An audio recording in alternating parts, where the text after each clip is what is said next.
Soyez les entrepreneurs agricoles dont le Cameroun a besoin.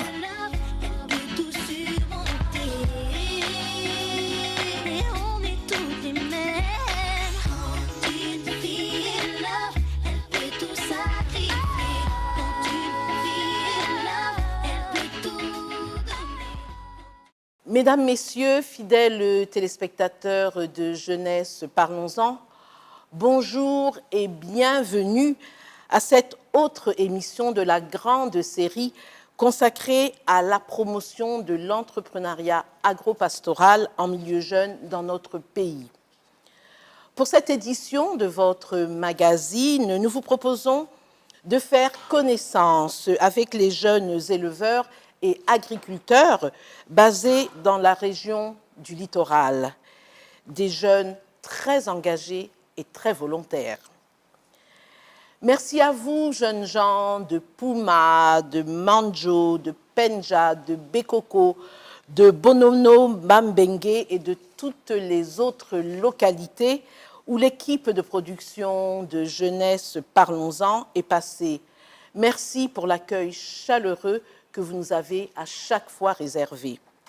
Merci également au programme de promotion de l'entrepreneuriat agropastoral jeune, en abrégé PA Jeunes, qui nous soutient et nous accompagne dans cette campagne de promotion des métiers agropastoraux en milieu jeune. Comme il est de tradition dans ce magazine, nous vous invitons à regarder ce premier reportage qui met en lumière les activités exercées par des jeunes femmes et hommes qui font dans le pif de plantain et l'élevage des poulets. Les images sont signées par Fessuga, Stéphane Kamdem. Les commentaires sont menés par Émile Joachim-Barga. Si vous désirez créer des exploitations de plantain très vastes et rapidement rentables, je vous conseille vivement de prendre attache avec la jeune femme ici en image. Elle, c'est Ngonteleb Julienne, entrepreneur PA jeune spécialisée dans la production des pifs de plantain, une version améliorée du rejet de plantain. Et voici pour vous comment on transforme un rejet de plantain ordinaire en une souche capable de produire 15 à 20 rejets améliorés et hautement productifs. Ça, c'est le parage pour enlever les racines et toutes les feuilles là. Partout tu presses comme ça, Oui. Il y a un rejet qui va sortir. Il y a un rejet qui va sortir. Là, au milieu, ça va encore donner plus de 10 rejets. On met le nématicide, le fongicide dans l'eau. On trempe ça là-dedans, 30 minutes. Je mets ça aussi dans le germoir, ça a 2 semaines, ça va pousser. Je vais arroser avec l'eau que j'ai traitée pour que même la suie soit traitée. Parce qu'il n'y a pas de nématicide, même d'insecticide là-dedans.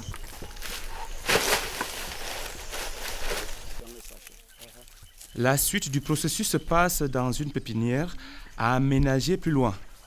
Coro, tes plants sont déjà prêts. Hein? Très sollicitée, Julienne reçoit en plein tournage un appel. C'est une commande d'un client. Il ne faut pas que les racines sortent dans la pépinière. Si vous n'avez pas bien compris l'intérêt de créer désormais vos exploitations à partir des pifs de plantain, Julienne Ngonteleb vous apporte ici plus de précision. La différence qu'il y a entre le rejet que j'ai en main et celle-ci qu'on a mis directement au sol, ça donne seulement un seul tronc et un seul fruit. Mais ça donne 10 troncs et 10 fruits. Celui-ci a 18 mois avant de produire. Ce qu'on a vu là-bas, ça a 12 mois. Ça commence à produire. La jeune entrepreneur PA Jeune est aussi une maman heureuse et surtout une femme épanouie en amour. Bon appétit mes enfants. Ceux qui aiment manger du plantain savent très bien que ce fruit s'accompagne parfaitement avec du bon poulet. Faisons maintenant connaissance avec 2 autres jeunes entrepreneurs, producteurs du poulet de chair, tous basés dans la périphérie de Douala. Avec une pointe de fierté dans le ton, Narcisse Njeya nous parle de sa ferme avicole. Notre pasteur existe depuis 7 mois. C'est une activité que je menais avant, quand j'étais plus jeune, mais à très petite échelle, pour pouvoir avoir certains dépannages. En octobre 2016, j'ai pris part au programme PA Jeunes. C'est d'où l'idée entrepreneuriale m'est vraiment venue. Je voudrais livrer dans les hôtels, dans les restaurants, les supermarchés. Narcisse voudrait toutefois quitter la location et avoir ses propres locaux. Mon rêve dans les années à venir, c'est d'être sur mon propre site, avoir ma commanderie, avoir également des actionnaires qui vont me permettre de plus élargir mon champ d'action, même sur le plan international.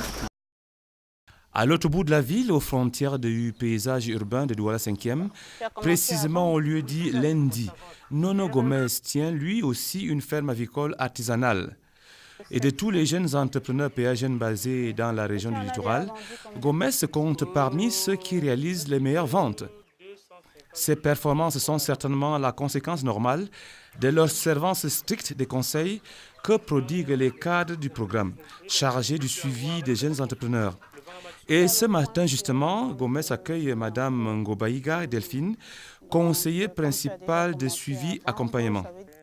Les performances de vente de Nono Gomez sont si remarquables que les bénéfices générés lui ont permis de monter plus loin une porcherie qui pourra certainement, elle aussi, battre des records de vente. Une nouvelle fois, des souhaits particuliers de bienvenue aux populations de Douala, aux populations des départements du Mungo. Et un bonjour chaleureux au fidèle public de Jeunesse Parlons-en, au Cameroun et aux 4 coins du monde. Alors, que vous inspirent les différentes prestations des jeunes que nous venons de voir en reportage? Alors, vous dites quoi? Satisfaction totale ou peut mieux faire? Le reportage que nous venons de voir, je le trouve encourageant, que ce soit sur le pif, que ce soit sur les poulets. Et les reportages que nous venons de voir me donnent un peu un baume au cœur. Un baume au cœur, pourquoi? Parce que je me rends de plus en plus compte que les jeunes s'intéressent aux activités agro-pastorales. Et ce qui est une très bonne chose. Les jeunes peuvent prendre le bâton de pèlerin maintenant, produire pour les populations camerounaises. Je suis particulièrement touché par le reportage que nous venons de voir. Parce que lorsque nous formons les enfants, nous ne pouvons pas imaginer quel est l'effet que cela peut avoir. Le milieu agro-pastoral, ce n'est pas un milieu qui attirait déjà avant. Lorsque nous voyons ces enfants, ça encourage. Et nous pensons que beaucoup d'autres jeunes vont suivre.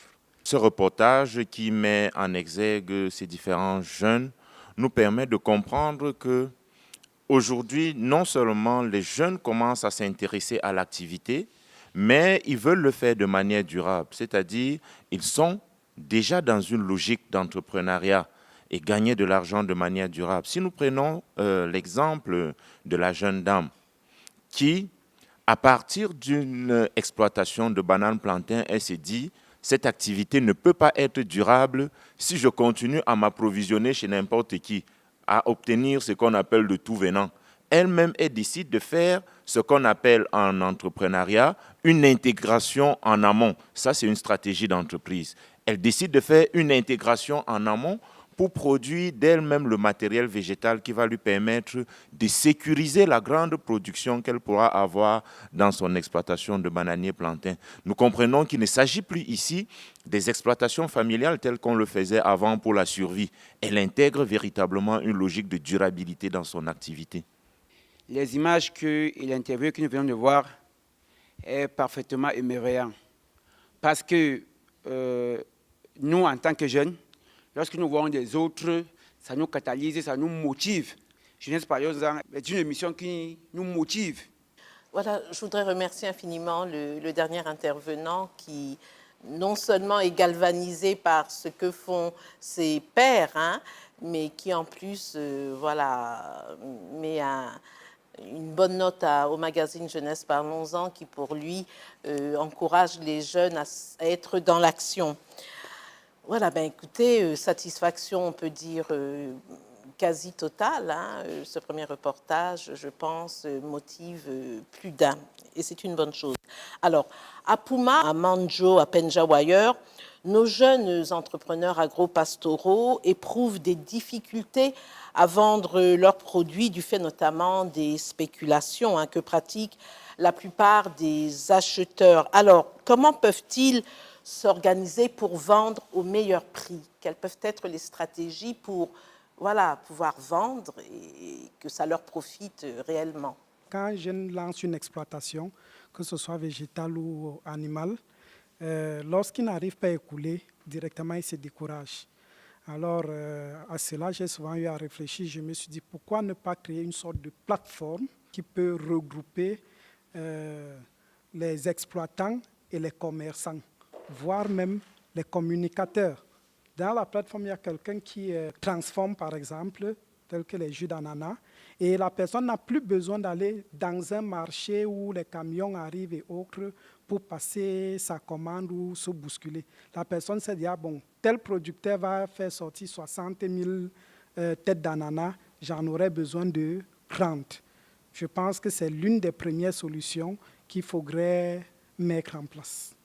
Si on produit avant de chercher au vendeur, on n'aura pas de temps pour pouvoir écouler. Il faudrait aller vers la clientèle cible, essayer de faire des prospections, avoir des commandes, savoir maintenant comment s'organiser pour pouvoir satisfaire par rapport à ces commandes prises sur le terrain. Je fais l'engraissement de porc. Avant, j'étais petite éleveur. Je n'avais pas le problème de coulement des produits. Maintenant, quand j'ai connu PA Jeune, je suis devenue une entreprenante. Je suis à la 2e bande, mais j'ai le problème de coulement des produits. À notre niveau, je vois que ça sera toujours un peu compliqué. Donc, moi, je prie nos dirigeants de nous chercher aussi les preneurs, donc de lancer le communiqué. Ça pourra aussi nous aider. Je pense que pour résoudre le problème de vente, le jeune aujourd'hui doit pouvoir s'appuyer sur les opportunités de l'environnement. Nous avons l'économie numérique aujourd'hui et à travers Facebook, plein de ventes se font. Si nous nous organisons d'une certaine manière, nous pouvons faire des plateformes, des pages Facebook qui vont parler pour nos produits. Les clients peuvent venir à travers le monde pour nos produits. Je pense que nous devons saisir cette opportunité de l'économie numérique pour faciliter nos ventes. Une entreprise, ça ne produit pas sans étudier le marché. Avant de produire, il faut faire des études du marché. En fonction de la localité, on se retrouve peut-être même élargir un peu plus ailleurs. Avant de compter sur l'économie numérique ou quoi que ce soit, il faut d'abord miser sur ses propres moyens. De ma part, je pense qu'il faudrait produire des marchandises de bonne qualité et à bas coût pour pouvoir conquérir le marché, être compétitif. Et soit réduire le prix de la marchandise sur le marché en fonction du moment. Je pense qu'il y a aussi une approche au niveau de la vente pour le marché. Il faut certifier ces produits, c'est-à-dire il faut d'abord améliorer la qualité des produits et dans un second temps, il faut essayer de les certifier.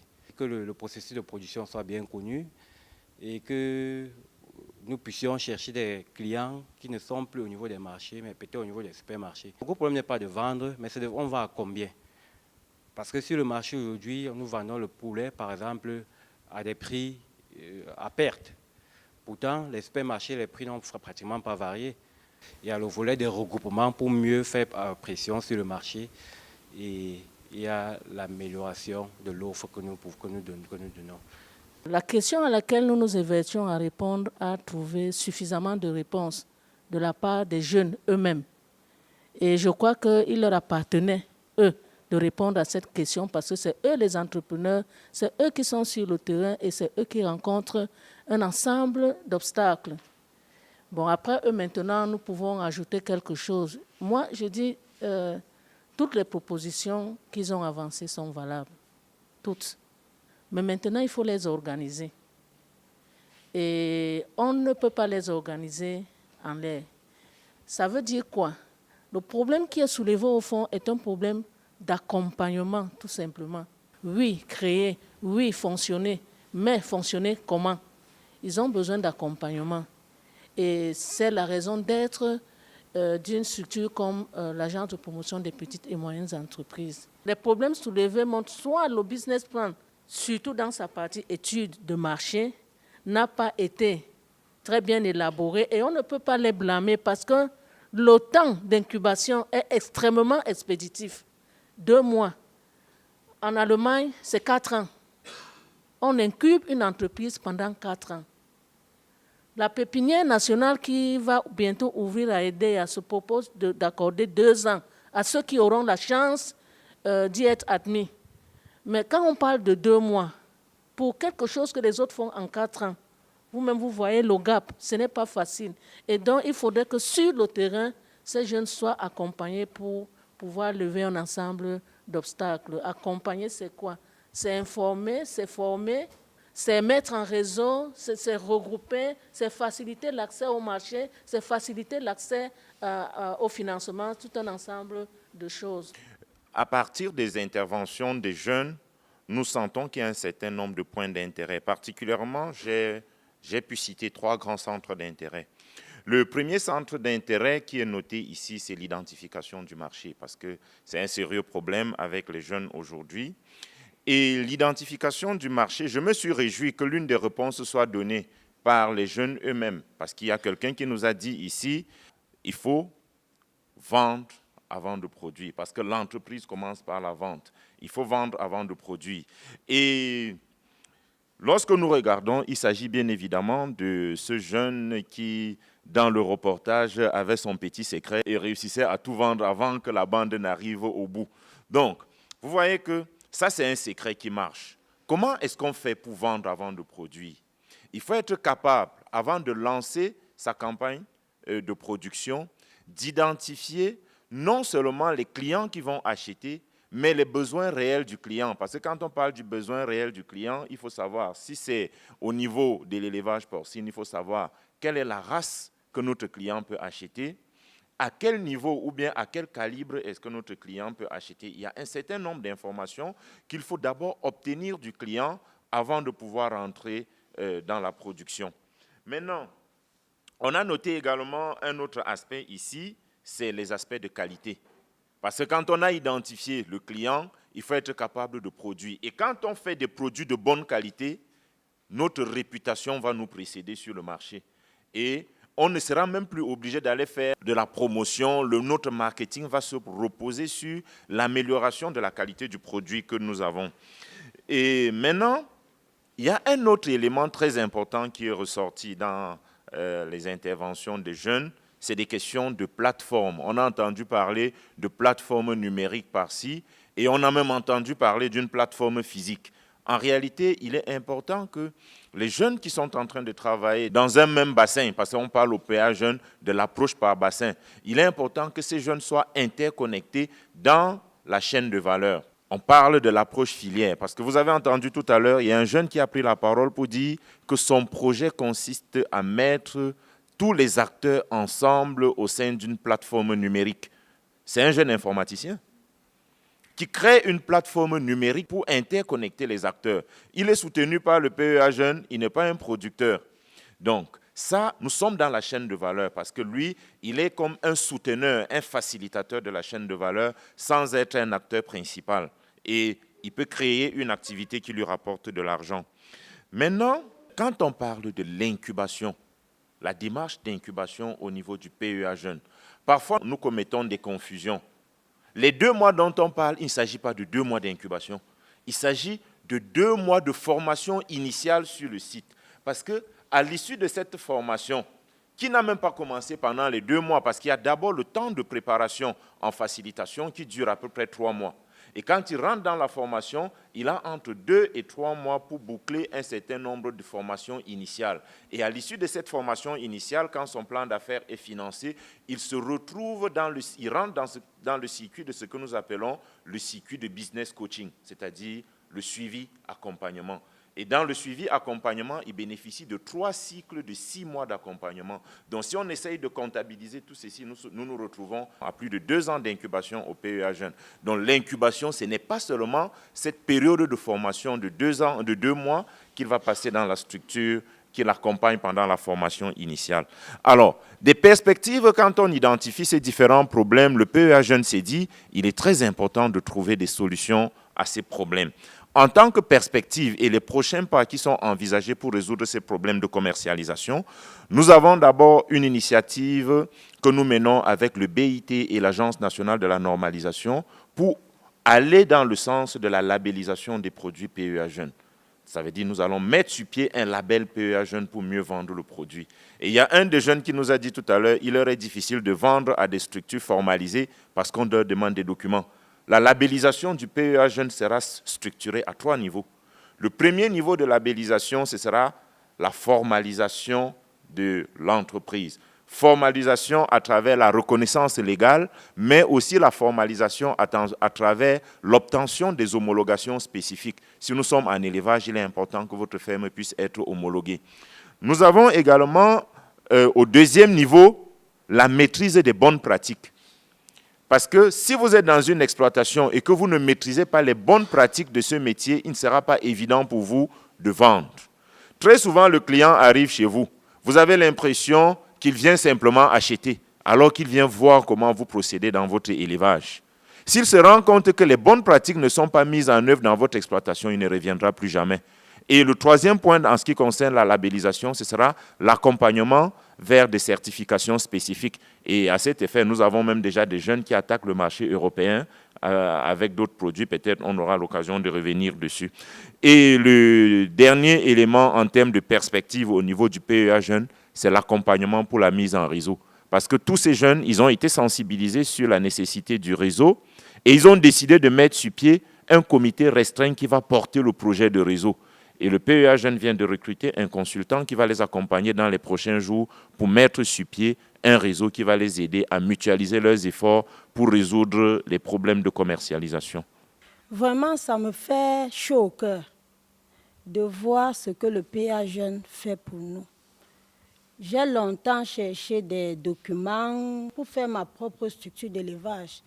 Et je crois que grâce au programme Jeunesse Parlons-en, que je salue vivement, et au PEA Jeune, je crois que j'ai enfin trouvé la structure d'accompagnement de mes projets. Je pense que le problème de marché est un problème essentiel dans le cadre de l'agropastoral, surtout de l'entrepreneuriat. S'il n'y a pas de marché, en réalité, cela met en cause tout le processus. Je pense qu'il y a quelque chose qui est fondamental pour ce qui est de marché. C'est le bargaining power, c'est l'organisation. Il y a un certain nombre de marchés qui ne peuvent pas être touchés par tout le monde. Il faudrait que les jeunes soient forts, qu'ils soient bien organisés, qu'ils aient des capacités de produire la qualité, qu'ils aient la capacité de produire les quantités à temps, pour pouvoir donc satisfaire ce marché-là. Ça peut être le marché des hôtels, des agro-industries, il y a un certain nombre de choses. Une autre voie, c'est de pouvoir produire à contre-temps. C'est-à-dire que lorsque le produit n'est pas disponible dans le marché, vous pouvez chercher à produire, puisque vous avez la technicité. Donc, l'accompagnement qui peut être mis en place peut aller dans ce sens-là. Voilà, les énergies mises ensemble, ça produit des choses positives, parce que je crois qu'il y a beaucoup d'idées qui ont été émises par les uns et les autres, et je pense qu'au sortir quand même de notre discussion, on aura pas mal avancé. Nous vous invitons à présent à regarder le second reportage qui porte sur la production de porcs. Alors, les porcs d'engraissement et reproduction. Les images sont signées par Fessuga, Stéphane Kamdem.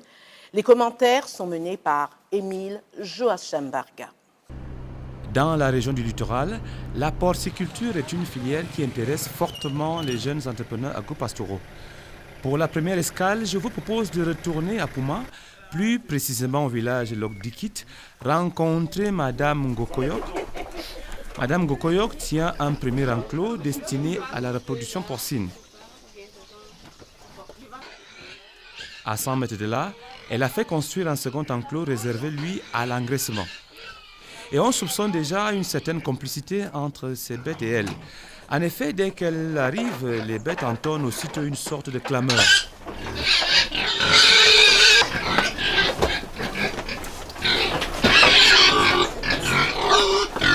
Et si c'est deux races différentes, voici la race du roc. Ce sont les large white. Madame Ngokoyok est plutôt bien organisée dans sa structure. Je fais 2 bandes par an. Donc, je paie le porcelet à partir de 42-43 jours à 2 mois d'âge. Je les garde pendant 5 mois et je les vends. Toutefois, comme d'autres jeunes entrepreneurs agropastoraux, Madame Ngokoyok connaît beaucoup de difficultés pour écouler facilement ses bêtes. Voilà ma balance qui est là, donc je suis toujours à l'attente des clients. Quand un client vient, je pèse le porc. Je fais le nombre de kilos par 1500. Donc les prix varient selon le poids du porc. Elle souhaite alors avoir des équipements appropriés pour juguler ces problèmes de vente. Dans 5 ans, je vais étendre ma porcherie. Faire un bâtiment définitif. Je compte même avoir une boucherie puisqu'il y a un manque de marché de porc dans notre localité. À Bekoko, dans l'arrondissement de Dibombari, Tawachum Daniel accueille avec enthousiasme l'équipe de reportage dans son exploitation. Ici, les consignes d'hygiène sont strictes. Tout le monde trempe ses chaussures dans le bac de désinfectation.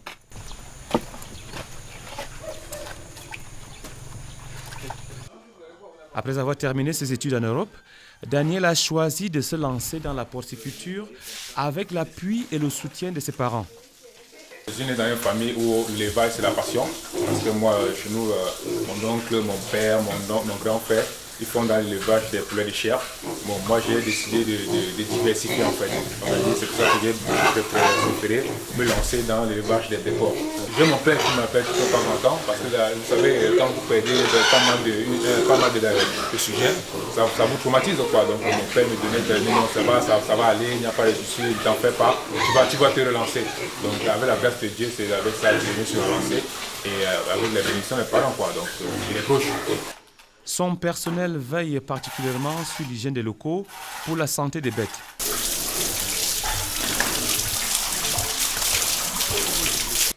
L'alimentation des bêtes varie en fonction de l'âge des sujets. Quand ils sont jeunes, on va donner 2 fois. Quand ils ont l'âge adulte, déjà à partir de 6 mois, on peut donner 1 fois. Donc quand au fur et à mesure, en fonction du poids, on ajuste le kilo qu'on donne. Daniel privilégie la reproduction à l'engraissement. Et ici, nous sommes en face du porcelain venant de plusieurs mers. De plusieurs mers, parce que généralement, on sève les porcelains à partir du poids, selon le poids. Bon, généralement, moi je sève à partir de 8 kg. Donc quand ils atteignent 8 kg, je peux les mettre de côté. 8 kg, généralement, c'est quand ils ont fait pratiquement un mois et demi auprès de leur maman. Daniel Tawachum développe des stratégies de vente assez particulières. J'ai peut-être 2 bouchers avec qui je travaille. Je ne parle plus vraiment avec eux. Généralement, ce sont ceux qui m'appellent.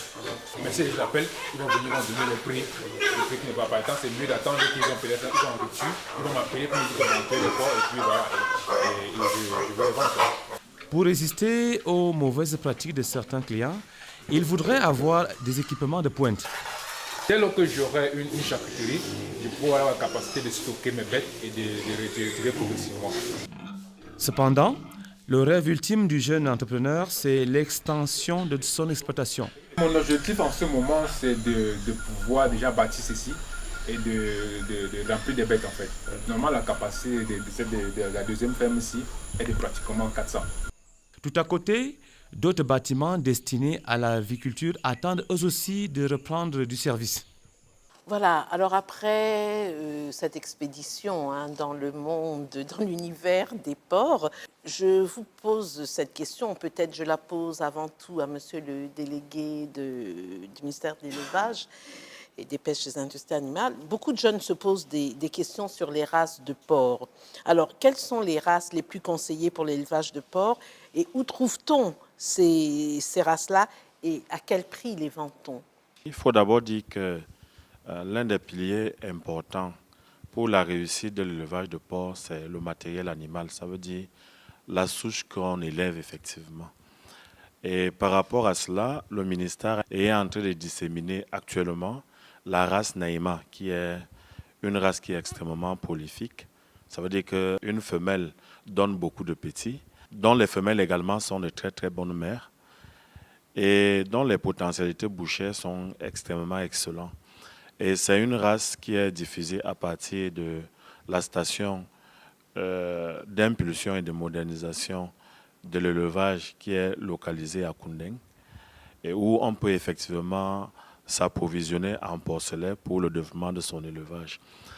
Mais il faut dire que dans le littoral, les uns et les autres ne sont pas toujours obligés d'aller jusqu'à Koundeng pour s'approvisionner parce qu'il y a des éleveurs multiplicateurs actuellement dans les environs de Douala, qui sont de très très grands éleveurs, qui ont des porcelets de Naïma qui sont effectivement disponibles. Par rapport au prix, les prix varient entre 50 000 et 70 000 pour les porcelets reproducteurs. Donc, nous sommes disposés à effectivement passer l'adresse de ces différents multiplicateurs-là aux jeunes qui sont intéressés à s'approvisionner par rapport à cette race-là spécifiquement. Pouvez-vous nous donner avec précision, voilà, les jours, les lieux, les endroits où les jeunes peuvent venir pour avoir la bonne information, peut-être pour être soutenus? Nos portes sont ouvertes pendant les jours ouvrables de 7h30 à pratiquement 18h parce que nous partons très tard du bureau. Ils peuvent venir auprès de notre délégation qui se trouve ici à Mbopi, tout juste à côté de cette salle-ci effectivement, avoir toutes les informations. Mais si vous êtes éloigné de Douala, vous pouvez également aller auprès des délégations que nous avons au niveau des chefs-lieux de département, mais également au niveau des chefs-lieux d'arrondissement. Ils sont là effectivement pour vous. Vous pouvez également vous rapprocher de nos collaborateurs qui sont sur le terrain, qui vont vous aider dans le processus d'homologation de vos élevages. Ils sont effectivement là pour cela. On observe que de nombreuses entreprises agropastorales sont créées par les jeunes, puis abandonnées par les mêmes jeunes quelque temps après. Quelles sont donc les principales étapes du processus de formalisation des entreprises à suivre pour ne pas fermer boutique précocement? Qu'est-ce qu'il faut faire? Ce que je voudrais souligner en premier lieu, c'est que c'est l'aspect motivationnel. Qu'est-ce qui a motivé le jeune au moment où il a voulu créer l'entreprise? C'est très important. Il faut comprendre que la création d'entreprise est un processus. Il prend du temps. Il faut être patient, engagé et déterminé. Et donc, pour ne pas fermer boutique, ce n'est pas la formalisation administrative qui crée l'entreprise, comme beaucoup le font. Ils ont une patente et derrière la patente, il n'y a rien. C'est ce que vous faites avec le PA Jeune avant l'incubation, pendant l'incubation, votre business plan, c'est ça qui consacre la véritable création d'entreprise. Maintenant, quand vous savez déjà ce que vous allez faire, comment vous allez le faire, vous allez donc au centre de formalité des entreprises pour dire que mon entreprise va s'appeler tant. C'est un établissement ou c'est une société à responsabilité limitée ou alors c'est une société anonyme, etc. Il y a plusieurs formes juridiques d'entreprise. Dès qu'on est formalisé, on va maintenant dans des structures d'accompagnement. Il y a les centres de gestion agréés, il y a plusieurs structures qui peuvent vous accompagner. L'Agence de promotion des petites et moyennes entreprises accompagne même les gens qui ont un projet de se formaliser. On vous accompagne, vous atteignez un niveau qui vous permet d'aller maintenant donner le jour, le nom, la date de naissance à votre entreprise. Nous avons d'ailleurs un programme. Je croise les doigts pour qu'il démarre, c'est le Transfagré. C'est un programme qui va accompagner les TPME agroalimentaires, les très petites, les petites et les moyennes entreprises. Celles qui font dans l'agroalimentaire, donc dans la transformation. Donc n'ayez pas peur, si vous faites la transformation, de venir vers l'Agence de promotion des petites et moyennes entreprises pour qu'on vous prenne en compte. Donc, en fait, c'est ça, les étapes de création. Et il y a des pratiques également qui peuvent faire en sorte qu'une entreprise meure vite ou ne meure pas vite. Les pratiques d'entreprise, elles sont très importantes. On a parlé de qualité, on a parlé d'un ensemble de choses. Donc, il faut prendre en compte tout cela. Et de plus en plus, nous évoluons vers la normalisation. Vos produits doivent désormais être normalisés. Et vous êtes partie prenante dans l'élaboration de vos propres normes en collaboration avec l'Agence des normes. Ce n'est pas quelque chose qu'on vous impose. Si la norme existe déjà, d'accord. Mais si elle n'existe pas encore, vous allez devoir initier quelque chose et aller vers la norme pour dire que voilà, j'ai besoin d'une norme dans tel domaine. Ils vont vous accompagner. La norme va voir le jour et vos produits seront mieux acceptés sur le marché. Bien évidemment, la question de formalisation, elle est extrêmement importante et depuis le début des activités au PEA Jeunes, elle a été une préoccupation permanente. Et justement, comme vous l'avez entendu, le plus important, ce n'est pas d'avoir les papiers et ne pas avoir d'activité. C'est pour ça que dans la démarche du PEA Jeunes, on s'est dit qu'il faut promouvoir l'activité économique d'abord. Et aujourd'hui, nous sommes 3 ans après le début du programme. Il y a beaucoup de jeunes qui ont initié et qui ont lancé l'activité économique. Maintenant, vous vous rendez compte aussi que le type de statut juridique qui va conditionner la démarche de formalisation de l'entreprise, ce n'est pas toujours évident de le maîtriser quand on ne connaît pas la taille de l'activité. Donc, dès lors que le jeune connaît la taille de son activité, il peut désormais savoir s'il va créer un établissement, s'il va s'associer avec des autres pour créer une société anonyme, société à responsabilité limitée, ou bien s'il va aller vers une coopérative. Alors, à notre niveau, nous avons essayé de mener une étude auprès de tous ces jeunes qui ont déjà des activités économiques, en comparaison avec les différentes dispositions légales de formalisation. On s'est rendu compte que s'il faut aller vers la démarche de CFCE, ça va être extrêmement difficile parce qu'il n'est pas évident pour un jeune qui fait 2 hectares de bananes plantains d'aller vers le CFCE pour créer un établissement. Ou bien un jeune qui a une ferme de 500 poulets, de se diriger directement vers le CFCE pour créer un établissement. Parce qu'il sera régi par le régime de la patente, il sera sous le régime de l'impôt sur le revenu qui peut être l'impôt sur les sociétés ou l'impôt sur le revenu des personnes physiques.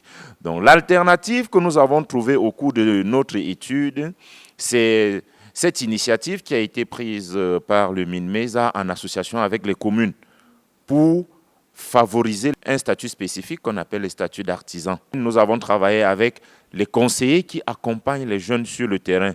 Tous ces conseillers sont désormais outillés pour savoir comment est-ce qu'ils vont accompagner les jeunes à formaliser leur entreprise en fonction de la taille. Et la taille de la plupart de nos entreprises les amènera à créer plutôt ce qu'on appelle des activités artisanales. Donc ça, c'est en ce qui concerne la formalisation vue côté reconnaissance légale. Mais nous n'oublions pas aussi que nous sommes dans le secteur agropastoral. Et dans ce secteur, il existe beaucoup de démarches d'homologation spécifiques, telles que nous disions tout à l'heure. Et vous avez suivi dans le propos du délégué tout à l'heure qui parlait de l'homologation des fermes, qu'il est important que nous accompagnions les jeunes vers ces homologations qui leur permettent maintenant, au-delà de l'autorisation d'ouverture qui est là au CFCE ou à la commune, d'avoir maintenant l'autorisation de création effective de son activité. Maintenant, un autre élément fondamental sur lequel on a chuté tout à l'heure, c'était les centres de gestion agréés. Parce que le PEA Jeune va accompagner peut-être pendant 2 ans. Mais après, qu'est-ce qui va s'en suivre? Puisque avec le conseiller du PEA Jeune, le jeune est suivi au niveau de la relation avec le fisc, le jeune est suivi au niveau de la tenue des comptes, le jeune est suivi au niveau des tenues des fiches techniques pour le suivi de son activité.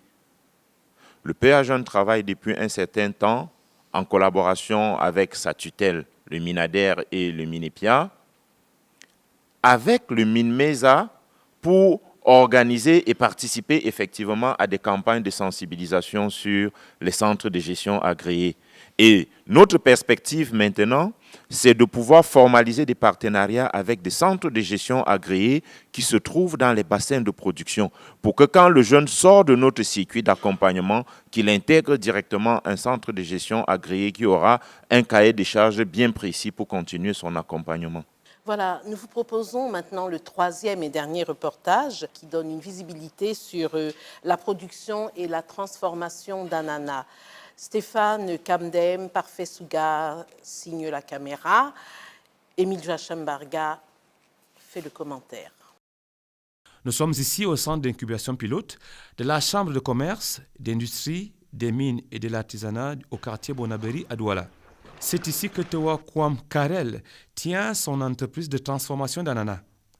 Suivons plutôt la jeune patronne nous présenter les principales étapes de la fabrication du jus d'ananas. Là, c'est l'opération du pesage qui consiste à prendre la masse totale des fruits. Après pesage, on les trempe dans de l'eau pour le lavage. Après avoir trempé, on les désinfecte. On utilise de l'eau de javel. On passe au lavage. Après rinçage, on les stocke dans des seaux. Mais là, il ne peut pas de manière à jardin. Oui. C'est une procédure. Comme la dame est en train de effectuer. Après, on passe au découpage.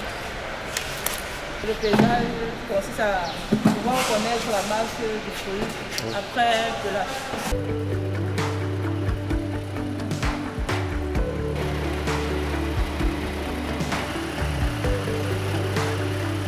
On passe au paysage pour voir la masse du produit qu'on a obtenu après le paysage. Dans ce cas, éventuellement, voir détecter les pertes au niveau de la machine.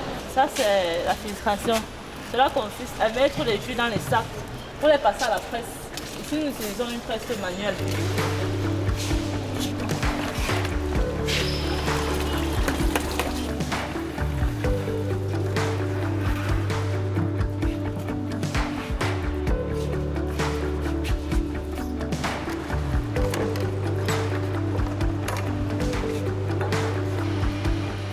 L'étape de pasteurisation est très importante pour la conservation du jus naturel.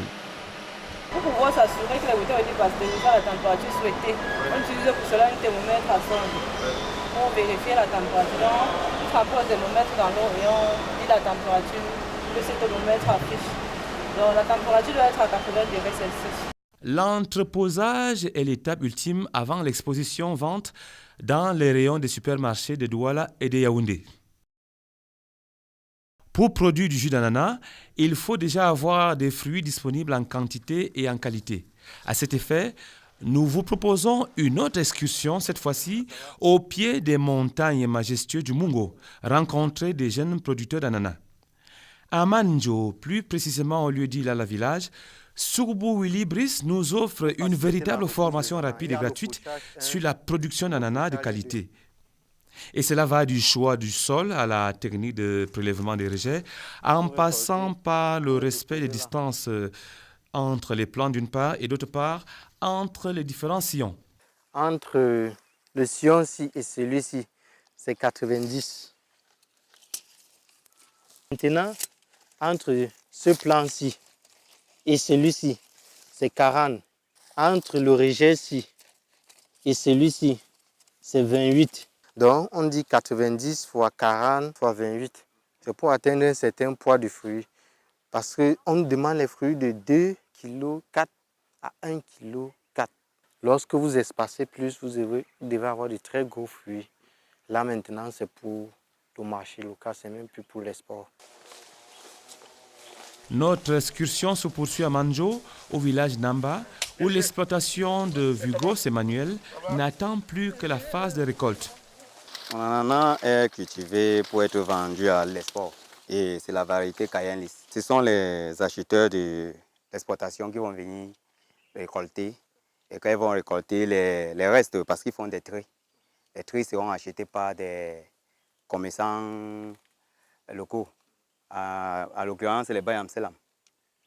Emmanuel, qui fait également dans l'ananas export, se soucie du bien-être de ses consommateurs d'Europe et d'ailleurs. Moins de 5 mois, on ne doit plus emporter ni l'engrais, ni d'herbicides, ni d'insecticides. Et l'ananas doit grandir. Et la durée du produit insecticide dans le fruit ananas, c'est 30 jours. Après 30 jours, vous voyez, dans 5 mois c'est pratiquement 150 jours. 150 jours, ça doit recycler tout le produit. Et je pense que celui qui mange à l'international ne doit pas se sentir mal. Et moi-même, parce que ça concerne aussi ma santé. Émerveillée par tant d'engagement, la présentatrice du magazine Jeunesse Parlons-en adresse ici ses vives félicitations aux jeunes producteurs. Vraiment, je t'encourage dans la production de l'ananas que tu fais avec amour, vraiment, et que le Seigneur bénisse ton travail. Merci. Voilà donc des jeunes gens qui ont su saisir la formidable opportunité de création d'emplois décents que leur offre le gouvernement de la République avec l'appui du Fonds international de développement agricole, en abrégé FIDA. Avec cette nouvelle approche du développement des activités agropastorales, en effet, des jeunes de 18 à 35 ans peuvent suivre des formations et bénéficier d'un financement selon le business plan présenté pour créer des exploitations professionnelles de manioc, maïs, bananier plantain, ananas, culture maraîchère, sans oublier l'aviculture, la porciculture, les petits ruminants et les élevages non conventionnels. D'autres métiers le long de la chaîne des valeurs pourront également intéresser d'autres catégories de jeunes, car aujourd'hui, plus que jamais, investir dans les populations rurales constitue la priorité des pays qui aspirent au développement durable. Et c'est justement cela l'objectif du FIDA. Voilà, nous observons un phénomène assez curieux chez les jeunes entrepreneurs. On a, par exemple, d'un côté des jeunes producteurs d'ananas qui peinent à écouler leurs fruits et de l'autre côté, une jeune productrice de jus d'ananas qui parfois peut avoir des difficultés à trouver suffisamment de fruits pour faire ses jus d'ananas. Alors, pourquoi ces jeunes ne se mettent-ils pas ensemble? Pourquoi il n'y a pas cette synergie d'action entre les producteurs d'ananas qui ont quelques difficultés et cette jeune femme voilà, qui fait des jus mais qui parfois a des problèmes au niveau de la matière première? C'est un problème de communication parce que le jeune qui est peut-être à telle extrémité ne sait pas que tel autre jeune qui est à l'autre extrémité fait ceci ou fait cela. De plus, même quand c'est dans la même localité, les jeunes ne communiquent pas trop entre eux. Ça veut dire, je peux avoir une exploitation d'ananas et ma voisine a une structure de production de jus, mais ma voisine ne sait pas que j'ai une exploitation d'ananas. Alors, à ce niveau-là, c'est d'abord un problème de communication et ça revient à ce que j'ai dit au début. Il faut mettre une certaine plateforme où tout est balancé dans cette plateforme-là pour que chacun sache qu'à tel endroit, il y a tel qui produit ceci ou tel qui transforme ceci ou cela. Alors, entre nous au PA Jeunes, nous pouvons déjà être nos propres clients. Ça veut dire, ceux-ci produisent, ceux-ci achètent, ainsi de suite, avant d'attendre les clients de l'extérieur. Et lorsqu'on verra qu'il y a déjà une bonne synergie entre nous, l'extérieur pourra maintenant intervenir. Ça veut dire, si j'ai un stock d'ananas et que ma voisine voudrait peut-être sur 1000 têtes que j'ai, veut seulement 500, elle prend 500, elle peut avoir un contact qui a aussi besoin des autres 500. Ce qui fait qu'elle va directement lui donner mon contact et ça va passer. C'est vrai, au début, ce ne sera pas facile, mais petit à petit, la chaîne va se mettre en marche. Problème de communication, comme mon camarade vient de souligner, le PA Jeunes a pensé mettre un réseau déjà qui va être au niveau départemental. Après, départemental va être au niveau régional et puis qui va être au niveau national. On peut déjà bâtir une très grande économie entre nous et résoudre ces différents problèmes. Nous voyons que ce problème d'accès au marché est vraiment très important avec les jeunes. Quand je parle d'accès au marché, il peut s'agir d'accès au marché en amont, c'est-à-dire quand on fait de l'approvisionnement pour la matière première, ou bien d'accès au marché en aval, quand il faut que nous allions vendre nos produits sur le marché. Alors, face à cette situation, le PEA Jeunes avait anticipé un tout petit peu et depuis le document de conception du programme, nous avons deux grandes pistes pour résoudre ces problèmes. La première piste, c'est ce que nous appelons l'animation des bassins. Et malheureusement, pendant la première phase de mise en œuvre du programme, nous n'avions pas suffisamment de conseillers sur le terrain pour nous appuyer sur cette activité d'animation de bassin. Et depuis quelques jours, l'effectif des conseillers que nous avons actuellement est passé pratiquement de 10 à 44 sur le terrain. Ça veut dire que ces conseillers vont être encore plus présents chez les jeunes. Maintenant, dans le cadre de l'animation de bassin, qu'est-ce qu'ils vont faire? Ils devront identifier les problèmes des jeunes et essayer de connecter ces jeunes avec des acteurs du milieu qui peuvent les aider à résoudre le problème. Ça peut être un problème technique, ça peut être un problème de vente, ça peut être un problème d'approvisionnement. Ça va se faire au cas par cas, dans le cadre de ce que j'appelle l'animation des bassins. Maintenant, la deuxième solution que le programme apporte à ce problème, c'est cette solution dont nous parlons depuis, c'est la mise en place d'un réseau de jeunes entrepreneurs.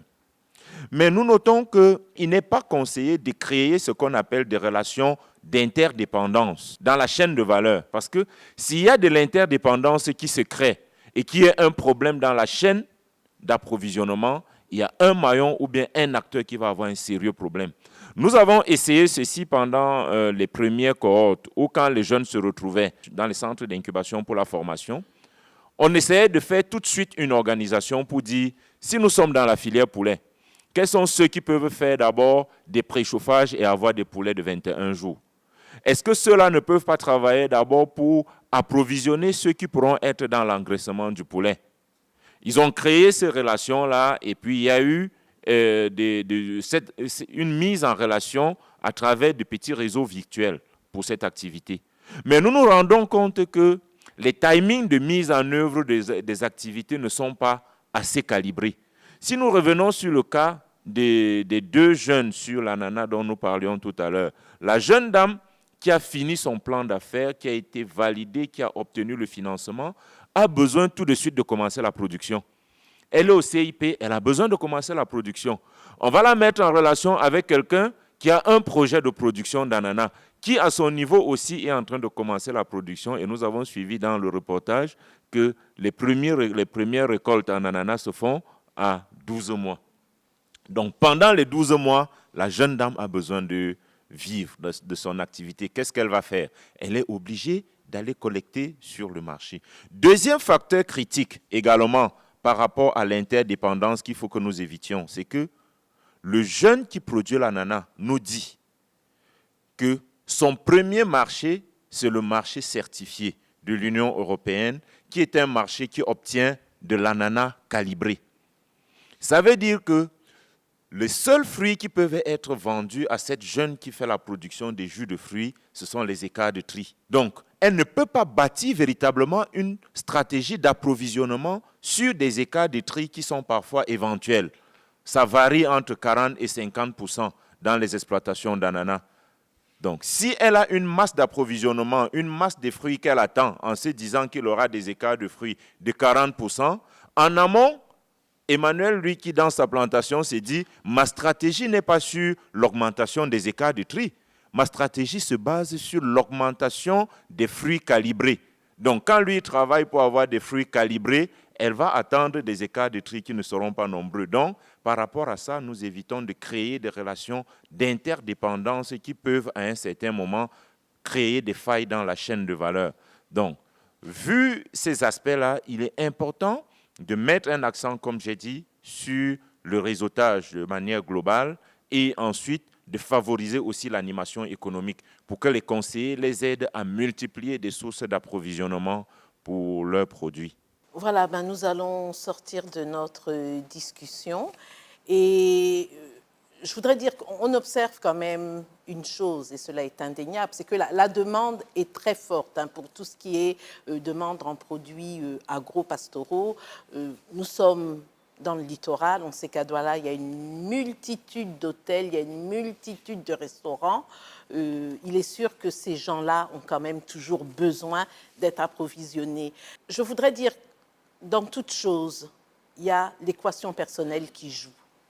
Je pense que, comme disait Madame, la motivation des uns et des autres, la façon dont vous vous engagez dans telle ou telle activité, je vous assure que ce qui vient de là, ce qui vient des tripes, ça se ressent. Il y en a qui arrivent à faire la différence. Pourquoi? Parce qu'il y a cette niaque qu'ils ont en eux qui fait que, voilà, profitez du fait que vous soyez accompagnés par le PEA Jeunes, par tous les responsables qui sont là, mais je pense que ayez toujours en tête que ça vient beaucoup de vous. Il n'y a pas de mystère. En tous les cas, je remercie les uns et les autres d'avoir contribué amplement à cet échange. Merci à tous les responsables présents ici.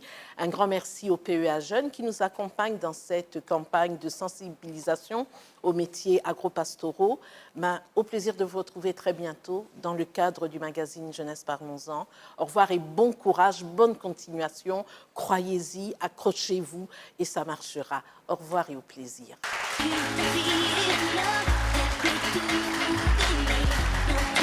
Be